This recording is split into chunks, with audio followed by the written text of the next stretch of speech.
ब्रह्मा, विष्णु और महेश, इन तीनों की जो देवियां हैं, ब्रह्माणी, लक्ष्मी और पार्वती। थोड़ा ध्यान लगाकर सुनना। हरतालिका तीज शिव महापुराण की कथा ही नहीं, आप जो तीज करते हो, हरियाली करो चाहे सातुड़ी करो, उस तीज की महत्वता क्या है, इस हिंगोली की शिव महापुराण की कथा में अपने को समझना है कि उसकी मूल तत्वता, उसकी महत्वता है क्या उसका।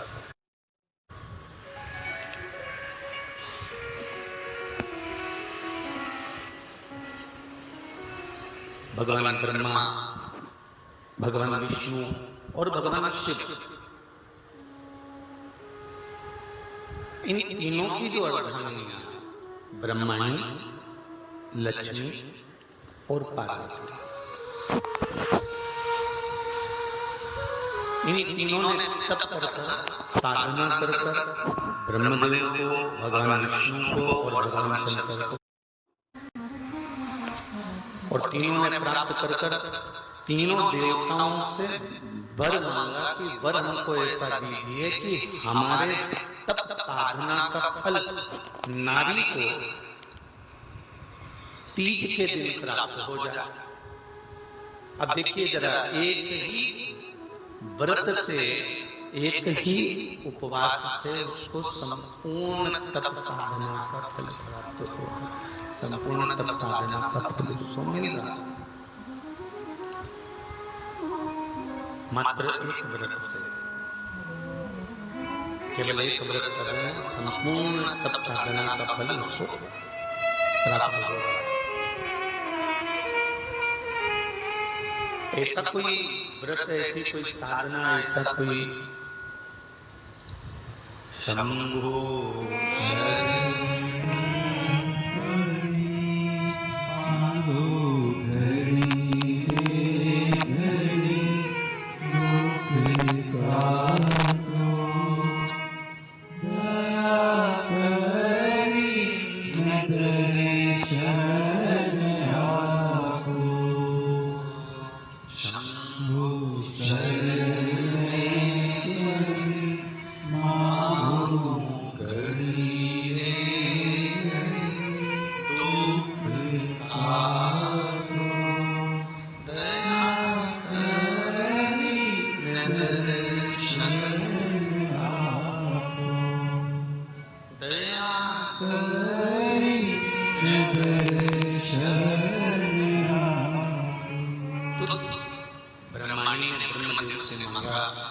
लक्ष्मी जी ने भगवान विष्णु से मांगा, पार्वती जी ने भगवान शिव से मांगा कि ऐसा वर दे दीजिए जिस वर से एक ही व्रत करने से संपूर्ण फल की प्राप्ति हो जाए, संपूर्ण फल मिले। ऐसा एक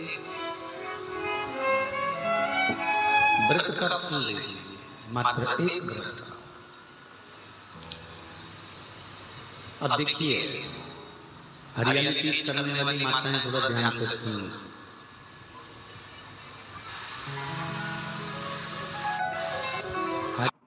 माताएं करती हैं तो एक हरियाली तीज, एक गणगौर की तीज, ये दो तीज के व्रत ऐसे होते हैं जिसमें जब माताएं करती हैं तो उस समय पर उमा, ब्रह्माणी और लक्ष्मी, इन तीनों का फल उसको केवल एक व्रत से प्राप्त हो जाए। अब देखिए दूसरा सातुड़ी तीज।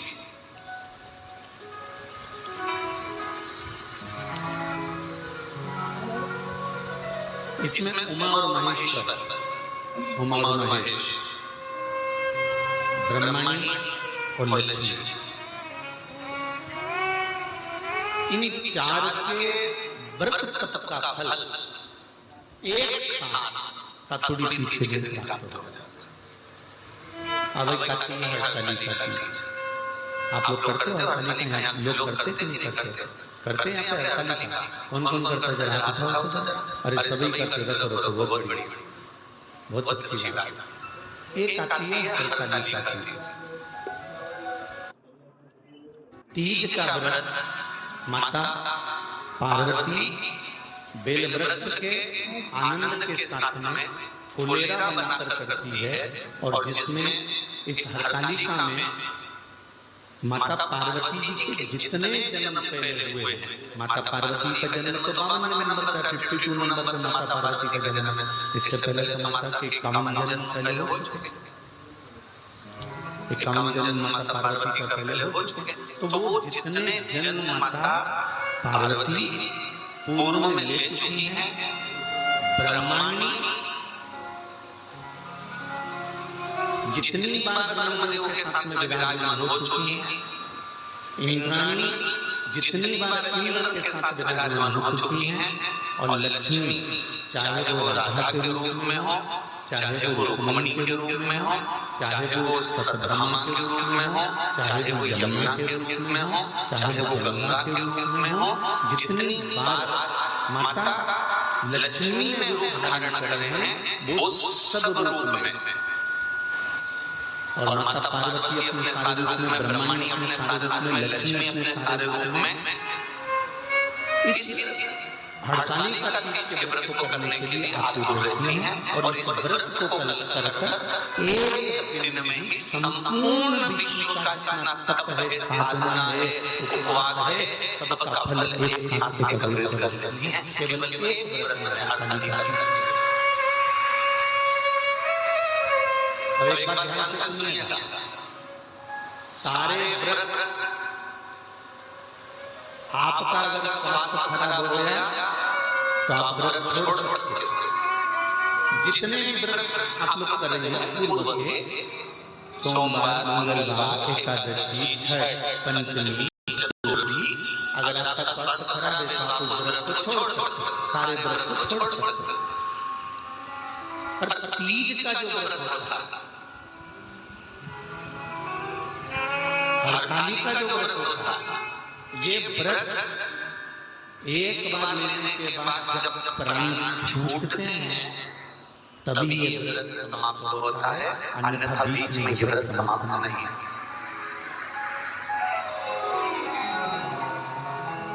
ये व्रत समाप्त होता ही नहीं।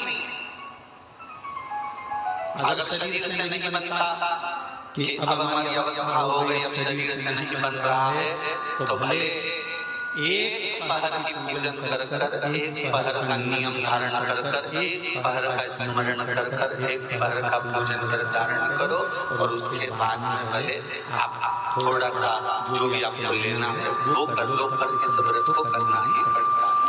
इस व्रत का नियम ही है, इस व्रत